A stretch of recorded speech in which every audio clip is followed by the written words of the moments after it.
Tonight on To The Point. California has the highest gas prices in the nation, and there are differing ideas on how to help. Tonight, hear what state lawmakers are proposing. Plus, fighting the fentanyl crisis, the changes schools will be making involving parents. Tracking rain, thunderstorms, and snow on this weather impact alert day and the much warmer weather ahead. And later, cutting interest rates. The Federal Reserve making the move for the first time in 4 years. What this means for your wallet. Good evening. Thank you so much for joining us on To The Point. I'm Alex Bell, and we all know California has the highest average gas prices in the nation, and state lawmakers say that they want to do something about it. Governor Gavin Newsom called a special session on the topic, and today a group of lawmakers heard from industry experts about California's fuel supply chain. ABC 10's Becca Habegger explains. Republicans and Democrats have already started proposing legislation to address California's high gas prices, and of course their approaches differ. But before these lawmakers can even begin to analyze these bills to see if they would be good for Californians, they need to better understand how the state's fuel production and delivery system works, which is complex. The newly formed Assembly Committee on Petroleum and Gasoline Supply heard from industry experts.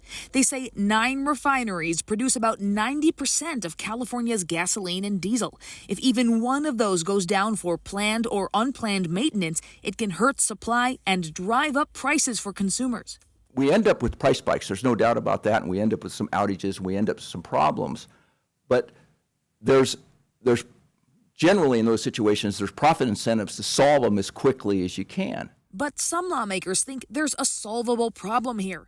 Without swift action, consumers will continue to bear the brunt of fuel price fluctuations. Democratic Assembly members have introduced legislation that would require refineries to keep extra fuel in storage, a minimum inventory, to bridge the gap when the supply drops.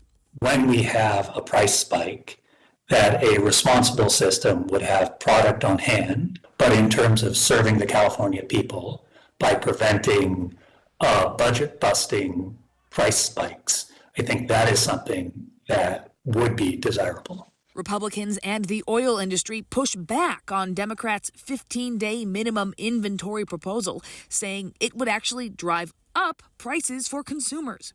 Instead of focusing on the solutions that will actually drive prices down, we've seen policies that risk pushing them even higher. In a news conference Wednesday, Assembly Republicans laid out some of their proposals to lower gas prices, including suspending the state gas tax, which is used to help repair California's roads. To suspend the gas tax and save 60 cents a gallon, but also backfill it with the general fund. So the projects will continue. Exempt gas from cap and trade and save 30 cents a gallon. Give drivers a rebate to offset high gas prices.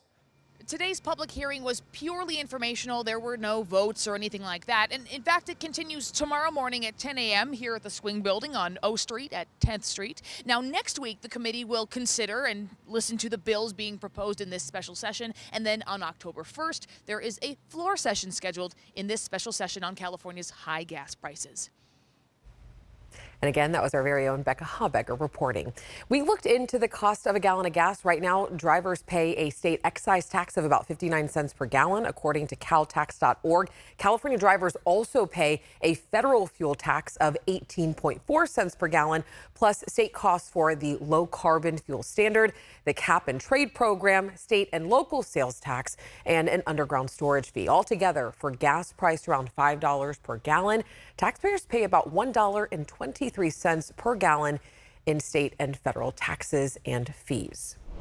California lawmakers are taking steps to raise awareness about the dangers of fentanyl. Governor Gavin Newsom just signed a bill into law requiring schools to notify parents about the risks of social media platforms being used to market and sell synthetic drugs like fentanyl.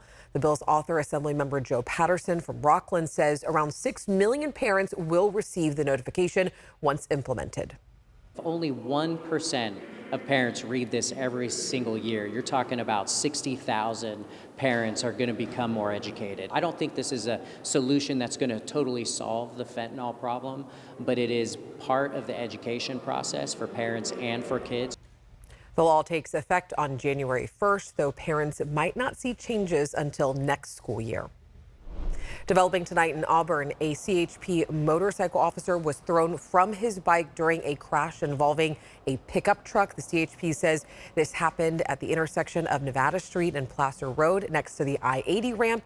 The officer was not seriously hurt and the area is reopening to traffic. In other news tonight, Lodi High School spent part of the day on lockdown. The school district says an unknown alarm sound caused them to shelter in place as a precaution.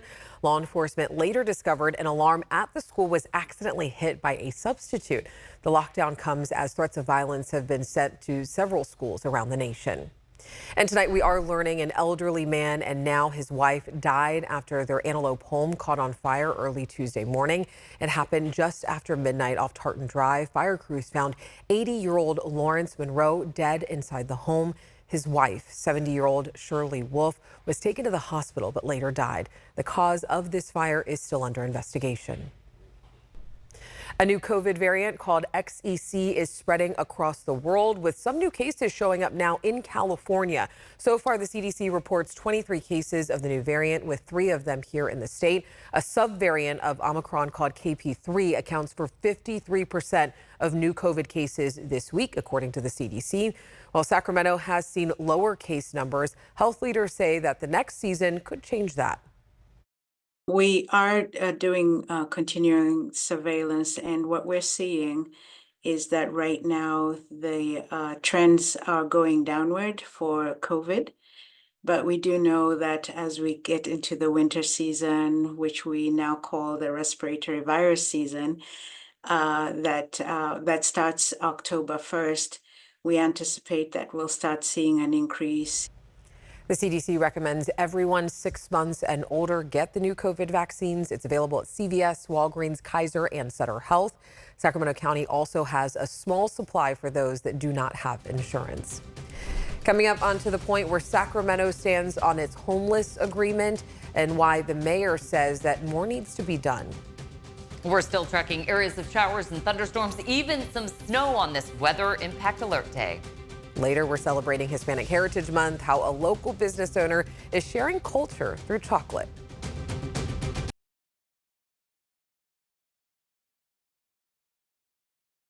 Welcome back. You're taking a look over the Plumas National Forest. This is a time-lapse video showing storm clouds and rain moving in over the past 3 hours. We have Chief Meteorologist Monica Woods joining me now.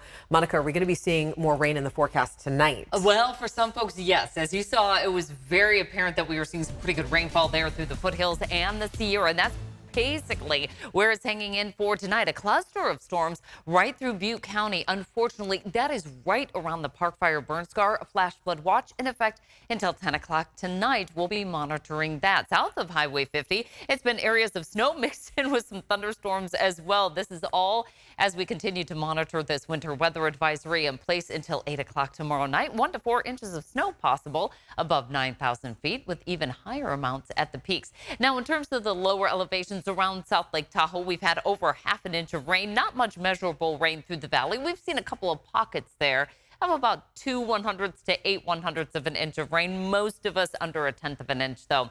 Highs for today, definitely on the cool side, mid-70s to near 80, down low near 70 for the foothills. As far as our weather impact alert, we'll monitor those showers somewhat starting to wind down for tonight. We'll see a few pockets of those showers popping up early tomorrow, and then we start to look at that cluster of storms mainly south of Highway 50 for tomorrow afternoon. Now, with the counterclockwise circulation of that low, we have the potential of seeing some of those showers trying to rotate their way through that 80-50 corridor tomorrow afternoon, and then trying to press their way into the valley. If we see anything, it's going to be on the east side of the valley, a few sprinkles. That'll be about it. Tough to put anything in the rain bucket at this point in the season. Highs for tomorrow close to 60 to 65 degrees in the Tahoe Basin, with 70s and 80s through the foothills. We're in the 60s along the coast as we head inland. 72 for Vallejo, 78 for Napa, Vacaville. We're at 85, Antioch 83 through the Central Valley. A mix of sun and clouds for tomorrow. Again, just a very slim chance of seeing those showers with highs in the 80s to near 90. 5-day regional forecast certainly showing through the mountains, the foothills, and the coast. We're going to see the warming as we're saying goodbye to summer, hello to fall. Fall officially arriving on Sunday morning, and we'll see that warmth building as we head into next week. Next, on to the point where Sacramento stands on its homelessness agreement and what the mayor says should be done. Plus, interest rates cut for the first time in 4 years, the impact it could have on your wallet.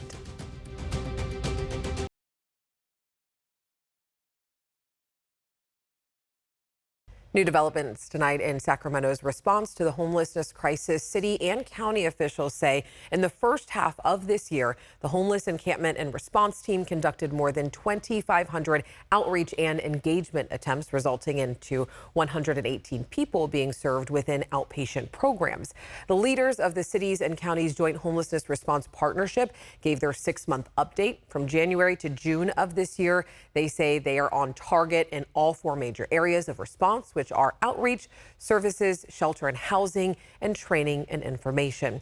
Sacramento County's most recent point-in-time count, conducted back in January, found unsheltered homelessness had dropped 41% compared to 2022. Sacramento Mayor Darrell Steinberg says that the progress is positive, but more needs to be done. I believe that in this society, and the city cannot do this alone, that society through its government should have a legal obligation to bring everybody indoors. And I believe that people, when they are offered that help, should have a legal obligation to come indoors. City leaders also say they have stepped up their response to homelessness even more since June, when the U.S. Supreme Court issued a ruling that sweeps are not unconstitutional. And I also spoke with Mayor Steinberg ahead of his final State of the City address tomorrow. He has been in this role for more than 8 years, but come November, Sacramento voters will elect a new mayor. Here's what he had to say about moving the city forward. The state of the city is strong. Crime is down. We've had the single biggest reduction in unsheltered homelessness of any major metropolitan area in the state. And we have a lot more work to do. And that is, we need a funded economic development strategy, especially for our neighborhoods, our forgotten commercial corridors, and the places in the city that have gotten too little attention. We also asked Steinberg about his endorsement for the next mayor. He tells us that he is endorsing State Representative Kevin McCarty. We will have more from Steinberg's final address tomorrow, right here on To the Point.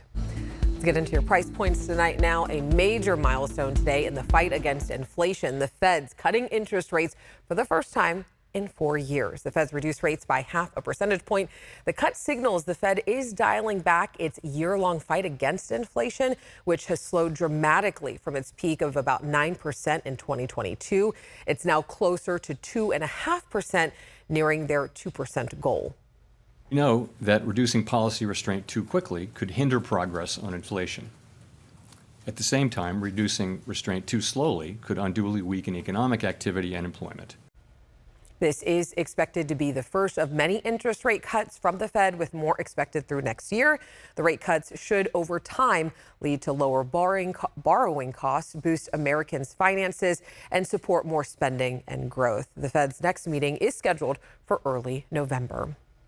Home Depot will pay $2 million to settle allegations that it overcharged some customers. Several California district attorneys filed a complaint saying Home Depot locations were charging more at the register than the price on the shelf. While the company admitted no wrongdoing, it must pay civil penalties as well as investigation costs and implement a price accuracy program.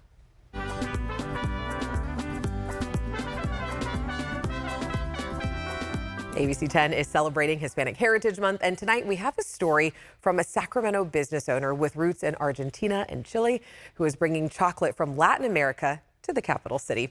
ABC 10's Alicia Machado has more on his unexpected journey into chocolate making. Pour a cup and sit for a while at Cafe Chocolato on 10th Street in Sacramento. Behind the counter, you'll find Ariel Wolonsky, the shop's founder and a chocolate maker himself. Originally, chocolate was not a business at all. It was just a hobby. People really liked the chocolate and kept asking for more, so it slowly became a business. Ariel opened Cafe Chocolato about 2 years ago, his second shop that serves chocolate from around the world and ceremonial cacao. The other business in Nevada City called Choquiero Cafe, named after his organic chocolate company. Choquero is cho for chocolate, and then quiero, it's like I love, so I love chocolate. Today, he's preparing a chocolatada similar to hot chocolate, this one made with Guatemalan cacao. Salud. But his journey to chocolate is an unexpected one. He was born and raised in Argentina and also grew up in Chile, originally interested in art. I'm from the city, Buenos Aires. Went to art school, got to know Chilean traditions, which are similar but also very different from Argentina. Anywhere from the accent to the food. He landed in construction. Construction's been in my family history. My father was a contractor, worked for him many years, and then from there started my own tile business. But a passion for cooking and chocolate making was later born out of difficult circumstances. I started having knee issues, and I knew I needed to find something else. Fast forward, and Ariel has now been making chocolate for about a decade, and his passion for chocolate making has taken him around the world, from Mexico to Peru and Guatemala, to visit a farm that sources his shop's cacao, or the seeds that are used to make chocolate. Experienced the music from the local people, the marimbas. It was definitely honoring to learn more about their traditions since we represent it here, to know who's making it and where it's coming from. A topic close to Ariel's heart, the cafe carries more than 100 varieties of chocolate from around the world. Most of our chocolate from Latin America comes from places like Peru, Guatemala, and pretty much all of Central America. That's a way that we can connect, that brings us all together, is when we work with cacao or chocolate. And it's a great time to get to share our culture together. Also sharing culture through ceremonial cacao. The Mayans and Aztecs believed cacao was given to them by the gods. Our connection to it goes back thousands of years. For a lot of time, it was only 4 kings that had access to cacao, the emperors, but people would drink it and feel like they were given superpowers from it. While also ancient rituals, Ariel says today cacao ceremonies are used as an opportunity to connect to the spirit of the plant and bring people together. It's also a great way to build community, and we have had cacao ceremonies here at the shop. Cacao Muse, my friend has come here from Mexico to do ceremonies, and other people as well. So it gives us a chance to merge the two worlds together. Through his shop, Ariel hopes to raise awareness about fair trade chocolate and also support small indigenous communities in Central America. Ceremonial cacao is not grown to be a monocrop or a mass-produced product. It is really done with intention, smaller batches, and it helps smaller communities who really need that help today. Now sharing a piece of their story and products with folks in Sacramento. It's been years and a lot of work, so it's something to be proud of, and I also couldn't do it alone. So I'm very thankful for the people that have helped me each step of the way, and many of them are still with me today. Today, sitting in his very own shop, a journey more than a decade in the making, and a story that continues to be written in adjusting chocolate recipes and inviting customers to sit for a while and enjoy a drink at Cafe Chocolatel. In Sacramento, Alicia Machado, ABC 10. Still ahead, an invasive threat taking over Lake Tahoe, the impact it could have on the water.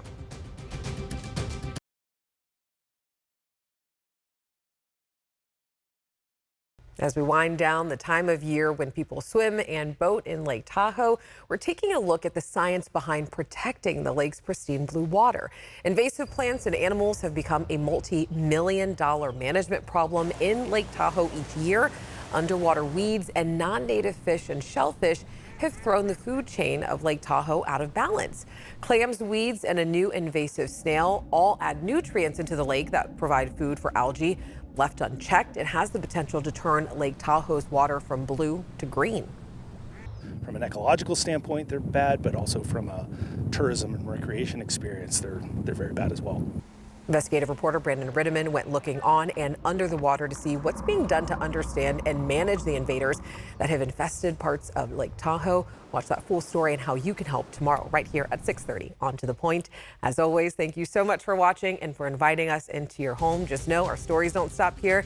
Make sure you download our ABC 10 Plus app to catch everything you missed.